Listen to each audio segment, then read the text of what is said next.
दोस्तों घर की लाइट बंद करने के बाद भी यानी कि स्विच ऑफ करने के बाद भी LED light, LED tube light और हमारे पुराने जमाने की जो ट्यूब लाइट होती थी वो भी आखिर स्विच ऑफ करने के बाद भी क्यों थोड़ा थोड़ा ग्लो करने लग जाती है, क्यों उसके अंदर मतलब लाइट हल्की हल्की जाती रहती है। दोस्तों इसका क्या कारण होता है? कोई अगर कहे कि भैया इसका एक ही कारण होता है कि इसका जो न्यूट्रल फेस है उसको बदल दो, इसी से आपकी जो ये प्रॉब्लम है वो सॉल्व हो जाएगी। लेकिन न्यूट्रल फेस भी अगर सही है फिर भी अगर ऐसी दिक्कत आ रही है, फिर इसको कैसे ठीक किया जाएगा? क्या है इसका समाधान? दोस्तों इसका एक समाधान नहीं है जिसको कि मैं 1 मिनट के अंदर बता करके आपको मतलब समझा दूं कि भैया इसको ऐसे ऐसे कर दो, आपका भी प्रॉब्लम ठीक हो जाएगी। हमारी हाउस वायरिंग के अंदर ऐसे 7 फॉल्ट होते हैं जिनकी वजह से हमारे घर की जो लाइटें हैं बंद करने के बाद भी, स्विच ऑफ करने के बाद भी वो ब्लिंक करती रहती हैं। तो कौन कौन से दोस्तों रीजन होते हैं, कौन कौन से फॉल्ट होते हैं जिनकी वजह से ऐसा होता है, जानेंगे आज की इस वीडियो के अंदर। बने रहिए शुरू से लेकर के अंत तक ताकि आप भी मेरी तरह कर पाएं परमानेंट सॉल्यूशन। तो दोस्तों चलिए शुरू करते हैं। मैं हूं रामू प्रसाद और आप हैं ऐसी सॉल्यूशन यूट्यूब चैनल पर।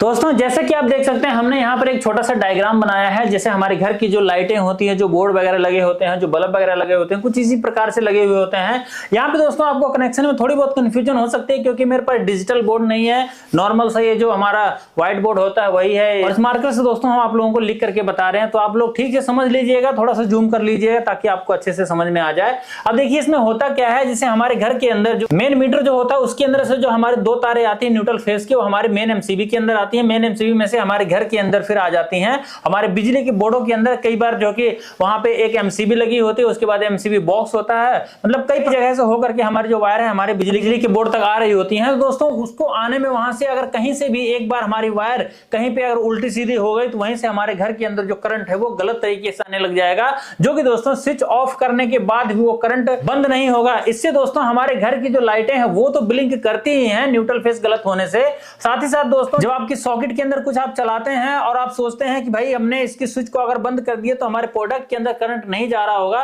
दोस्तों निश्चित आपके प्रोडक्ट के अंदर करंट उस समय जा रहा होगा, क्योंकि दोस्तों आपके स्विच से केवल न्यूट्रल कट रहा है। क्योंकि न्यूट्रल फेस गलत होता है तो केवल न्यूट्रल ही कटेगा, फेस उसके अंदर डायरेक्ट हो रखा है, डायरेक्ट जा ही रहा है। इसलिए ऐसी स्थिति में कभी भी आपके प्रोडक्ट के अंदर करंट आ रहा हो है, यानी कि वो बॉडी शॉर्ट हो रहा हो, तो जब आप उस स्विच को बंद कर देंगे तो उसके अंदर वो करंट बंद नहीं होगा, बल्कि करंट पहले एक तार के अंदर आता था, अब उसके दोनों वायरों में करंट फेस वाला दौड़ने लग जाएगा। इसलिए दोस्तों आपको चाहिए कि आपको न्यूट्रल फेस का जो करंट है उसको ठीक प्रकार से लगवाना चाहिए, चेक करवा के लगवाना चाहिए अच्छे इलेक्ट्रीशियन से, तभी आपकी जो घर की वायरिंग है दोस्तों कुछ समय तक चल पाएगी। तो पहला तो रीजन यही होता है कि अगर हमारे घर के अंदर न्यूट्रल फेस अगर गलत तरीके से लगे हुए हैं, जैसे कि आप देख सकते हैं हमारा ये न्यूट्रल का वायर है और ये फेस का वायर है। अब यहाँ जैसे हमारा ये जो कि फेस का वायर है और ये हमारा न्यूट्रल का वायर है, तो दोस्तों अगर हम इसको फेस वाले न्यूट्रल वाले वायर को फेस पे लगा देंगे और फेस वाले वायर को न्यूट्रल पे लगा देंगे तो क्या होगा, जैसे देखिए यहाँ पे जो हमारा न्यूट्रल आना चाहिए जिसके अंदर, उसके अंदर फेस आने लग जाएगा, क्योंकि यहाँ पे फेस वाली वायर के ऊपर यहाँ पे लगा हुआ है।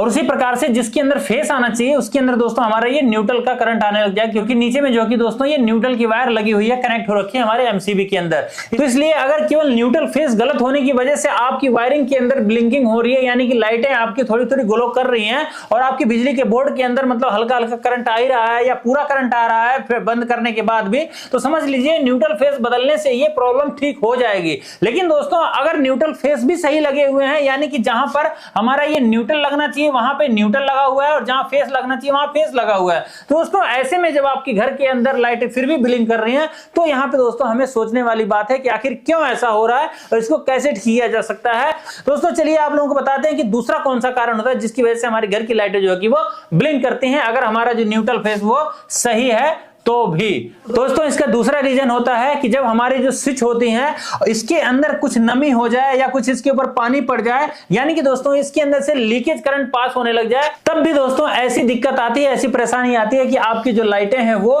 थोड़ी थोड़ी ग्लो करती रहेंगी। क्योंकि दोस्तों यहां पर न्यूट्रल डायरेक्ट होता है, न्यूट्रल हमारा पहले से पहुंच रहा है और यहां से अगर हमारा 20 वोल्ट या 10 वोल्ट या 5 वोल्ट भी करंट यहां पर एलईडी बल्ब के पास में, एलईडी ट्यूब लाइट के पास पहुंच रहा होगा, तो दोस्तों आपका जो बल्ब है वो थोड़ा थोड़ा ग्लो करता ही रहेगा और आपकी वायरों के अंदर करंट प्रवाहित होता ही रहेगा। इसीलिए दोस्तों हम आपको कह रहे हैं कि आप ऐसे में आप इसको बदलते रहें, हैं बदल देंगे तो और प्रॉब्लम बढ़ जाएगी बल्कि कम नहीं होगी। और अगर इसको आप ठीक करना चाहें तो दोस्तों ठीक करने का यही तरीका है कि इसकी स्विच को बदल दिया जाए, या तो इसके अंदर जो नमी वगैरह है, जो पानी वगैरह चला गया है उसको ठीक कर दिया जाए, सुखा दिया जाए। दोस्तों 2 तरीकों से इसको ठीक किया जा सकता है, सुखा करके और इसको बदल करके, अगर ये प्रॉब्लम स्विच के लीकेज होने से हो रही है तो दोस्तों इस दूसरे तरीके से भी आप अपने इस प्रॉब्लम को ठीक कर सकते हैं हो ब्लिंकिंग वाली। अब बात करते हैं दोस्तों कि तीसरा कौन सा फॉल्ट होता है जिसके कारण हमारे घर की जो लाइटें हैं वो ब्लिंक करती ही रहती हैं। अगर हमने स्विच भी सही लगा दिया है, कनेक्शन भी हमारा सही आ रहा है, फिर ऐसा क्यों होता है, चलिए आपको बताते हैं। दोस्तों तीसरा कारण होता है इलेक्ट्रिक वायरिंग में कैपेसिटिव कपलिंग बनना। अब ये क्या होता है दोस्तों, इसमें ऐसा होता है कि जैसे हमारी ये जो तारे जा रही हैं, अब इनमें से कितनों के अंदर जो कि न्यूट्रल फेस की, जैसे कि हमारे एमसीबी के अंदर से जो तारे हैं वो भी उसी पाइप से आई हुई हैं, उसी पाइप के अंदर हमारे जो कि बल्ब और ट्यूबलाइटों के भी तारे हैं, उसी के अंदर से जो कि हमारे दोस्तों दूसरे बोर्ड के लिए भी तारे जा रही हैं। तो दोस्तों क्या होता है, जो हमारी जो लाइटें हमने स्विच से यहां से तो बंद कर दिया, लेकिन जो उसके बगल से जो तार हमारी गुजर रहे दूसरे बोर्ड के लिए न्यूट्रल और फेस के, तो उस फेस के अंदर से दोस्तों एक मैग्नेटिक फील्ड बनती, इलेक्ट्रॉनिक मैग्नेटिक फील्ड, जो कि दोस्तों जो आपने स्विच के द्वारा यहां से फेस को बंद कर दिया है, लेकिन वहां से अगर हल्का हल्का वहां से जो मैग्नेटिक फील्ड बनेगा तो आपके बल्ब को देगा, जबकि वहां पे न्यूट्रल पहले से ही है। इसलिए भी दोस्तों हमारी जो लाइटें हैं वो ब्लिंक करती रहती है। इसीलिए हम कहते हैं दोस्तों कि जब भी आप किसी दूसरे कमरे की वायर डाल रहे हैं तो ऐसे में आपको उसके लिए अलग से पाइप का इंतजाम करना चाहिए, ताकि इस प्रकार की दिक्कत ना आए। क्योंकि दोस्तों जब कैपेसिटिव कपलिंग बनेगी तो दोस्तों इस प्रकार की समस्या आती ही है। अब अगर इसको ठीक करना हो, यानी कि पाइप नहीं डाल सकते क्योंकि घर बन गया पूरा कंप्लीट, अब ऐसे में क्या करना चाहिए, कैसे ठीक होगा, उसके लिए दोस्तों आप एक रेजिस्टेंस का उपयोग कर सकते हैं और उसको आप पैरेलल में जब उसका कनेक्शन कर देंगे अपने ट्यूबलाइट और एलईडी लाइटों के अंदर, यानी कि इसके ऊपर डायरेक्ट लगा देंगे, तो क्या होगा कि जो लाइट हमारी वहां से थोड़ा बहुत वोल्टेज आ रहा है तो वो उसको खा जाएगा, आगे आपके ट्यूबलाइट तक उसको नहीं पहुंचने देगा। और उसकी जो रेटिंग होनी चाहिए दोस्तों वो होनी चाहिए 1 मेगा ओम। इसके अलावा दोस्तों आप कैपेसिटर का भी इस्तेमाल कर सकते हैं, जिसके दोस्तों कैपेसिटी 0.1 होना चाहिए और वो 440 वोल्ट तक वर्क करने वाला होना चाहिए। उसको भी आप उसी प्रकार से अगर लगा देंगे एलईडी ट्यूबलाइट एलईडी बल्ब के आगे, तो दोस्तों ऐसे में भी आपका जो बल्ब है वो ब्लिंक नहीं करेगा। ये भी उसका समाधान है दोस्तों। इस तरह से भी अपने एलईडी बल्ब को आप ब्लिंक करने से बचा सकते हैं। दोस्तों इस तरह से आप इस रेजिस्टेंस और कैपेसिटर का उपयोग करके भी अपनी लाइटों को ब्लिंक करने से बचा सकते हैं, यानी कि उसकी लाइटों को अवशोधित कर सकते हैं। इससे करंट वहां तक नहीं पहुंचेगा, वो करंट खत्म हो जाएगा। ये भी एक तरीका है। इसके अलावा दोस्तों इसका एक रीजन और भी होता है कि आपकी घर की लाइटें अगर ब्लिंक कर रही हैं, तो ये इसका एक कारण होता है कि आप अगर सस्ती क्वालिटी के एलईडी बल्ब और एलईडी लाइट खरीद करके लाए हैं और उसके अंदर ड्राइवर नहीं लगे हुए हैं,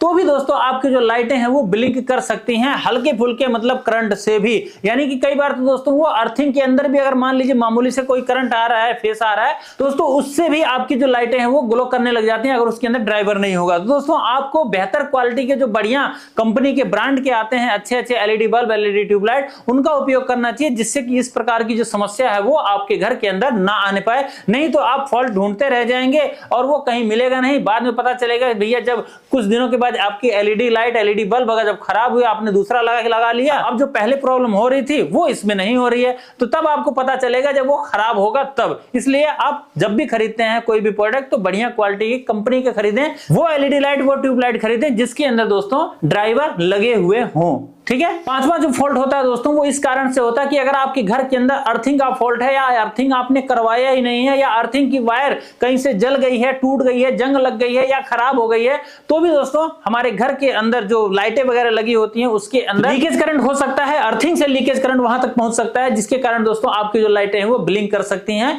इसलिए इसका समाधान यही है कि आप अपने अर्थिंग अगर आपने अपने घर के अंदर करवा रखा है तो उसको आप ठीक करवा लीजिए, जिससे कि ये जो समस्या है वो ठीक हो सके। और इससे दोस्तों एक फायदा और भी होगा, आप ठीक करवा लेंगे कि आपके घर में अगर कभी किसी प्रोडक्ट के अंदर करंट आने लग गया, बॉडी शॉर्ट हो गया, तो आपको किसी को करंट नहीं लगेगा। करंट खाने से आप लोगों के घर के जो बंदे हैं बच्चे हैं वो बच जाएंगे। इसलिए दोस्तों आपको अर्थिंग की समस्या का जो पहचान करके अर्थिंग की समस्या को ठीक करवा लेना चाहिए, जिससे कि इस तरह की प्रॉब्लम ना ब्लिंकिंग की और ना ही तो बॉडी शॉर्ट होकर के जो शॉक लगते हैं उसकी समस्या उत्पन्न हो पाए। और छठे नंबर पे दोस्तों कई बार ऐसा होता है कि हम अपनी लाइटों को सोचते हैं कि भैया उसको हम कुछ इस तरह से लगा लें कि हम उसको चाहें तो उसकी रोशनी को कम कर लें या ज्यादा कर लें। तो उसके लिए हम क्या करते हैं, अपनी जो एलईडी लाइट होती है या एलईडी ट्यूबलाइट होती है उसके अंदर हम ड्रीमर का इस्तेमाल करते हैं। जैसे हम पंखे का रेगुलेटर इस्तेमाल करते हैं, उसी रेगुलेटर को हम अपने ट्यूबलाइट के लिए इस्तेमाल करने लग जाते हैं कि इसकी रोशनी को ताकि हम मतलब कंट्रोल कर सके, कम ज्यादा कर सकें। तो जब ऐसे में क्या होता है कि आप उसके डीमर को बंद कर देंगे तब भी वो लाइटें आपकी ग्लो करते रहती हैं,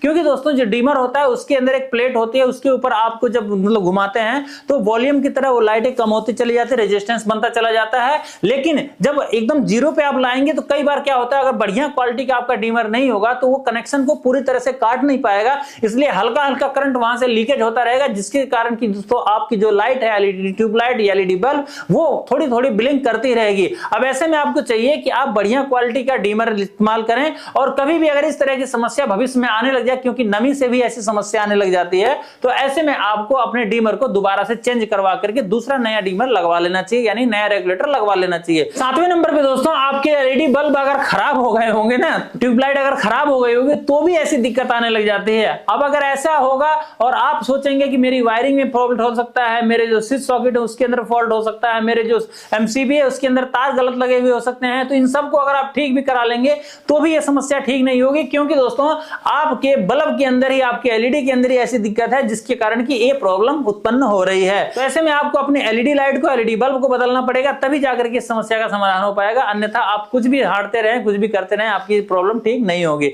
यह भी आपको ध्यान देना होगा, कहीं वो लाइट ही तो खराब नहीं है, तो इसका भी आप लोगों को चेक करवा करके ही इसका प्रॉपर समाधान करना चाहिए। तो इस तरह से हमारे घर की वायरिंग के अंदर 7 फॉल्ट होते हैं, जिनकी वजह से दोस्तों इस तरह की मतलब समस्या उत्पन्न होती है कि हमारी लाइटें ब्लिंक करती रहती हैं, ऑफ करने के बाद भी, स्विच ऑफ करने के बाद भी। अब दोस्तों ये 7 प्रॉब्लम हमने बताए हैं, लेकिन इनमें से जो मुख्य हैं वो 3 ही हैं, जिनमें से दोस्तों पहला तो यही है कि न्यूट्रल फेस आप उसको अगर ठीक कर देंगे तो ज्यादातर समस्याएं 90% इसी से ठीक हो जाएंगे। इसके अलावा भी अगर आपकी लाइट ठीक नहीं होती है तो आपकी वायरिंग के अंदर जो मैग्नेटिक फील्ड बनने की वजह से जो इलेक्ट्रॉनिक मतलब करंट प्रवाहित हो रहा है दूसरे तारों की वजह से, तो उसको अगर ठीक करना है तो वहां पे आप रेजिस्टेंस या कैपेसिटर का उपयोग करके मतलब उसको ठीक कर सकते हैं। और तीसरे नंबर पे दोस्तों अगर आपके घर के अंदर अर्थिंग की समस्या होगी, अर्थिंग आपका मतलब लीकेज कर रहा होगा, कहीं से फॉल्ट होकर के उसके अंदर अगर करंट प्रवाहित हो रहा होगा गलत कनेक्शन होने की वजह से या अर्थिंग खराब होने की वजह से, तब भी ऐसी दिक्कत आ सकती है। दोस्तों अगर आप इलेक्ट्रीशियन हैं और आप इन 3 पॉइंटों के ऊपर ही अगर ध्यान देकर के काम करेंगे तो निश्चित आप कामयाब होंगे। आप जो फॉल्ट ठीक करने गए हैं उस फॉल्ट को ठीक भी कर पाएंगे। बाकी इतना करने के बाद भी अगर आपकी मुझे प्रॉब्लम है वो ठीक ना हो, तो आप इन सभी 7 पहलुओं पे ध्यान दीजिए, जिससे कि आपकी समस्या है वो उसका समाधान हो सके। दोस्तों कैसी लगी आपको हमारी जानकारी, हमारी वीडियो मुझे कमेंट करके जरूर बताइएगा, और इस तरह की वीडियो, इस तरह की जानकारी के लिए भी हमारे चैनल को सब्सक्राइब कर लीजिएगा, बेल आइकन को भी प्रेस कर लीजिए, ताकि आप लोगों को हमारे चैनल पे आई हुई वीडियो को ढूंढना ना पड़े, अपने आप ही आपके सामने वो आ जाए। दोस्तों चलिए मिलते हैं किसी नेक्स्ट वीडियो में किसी और नई जानकारी के साथ, तब तक के लिए नमस्कार, जय श्री राम।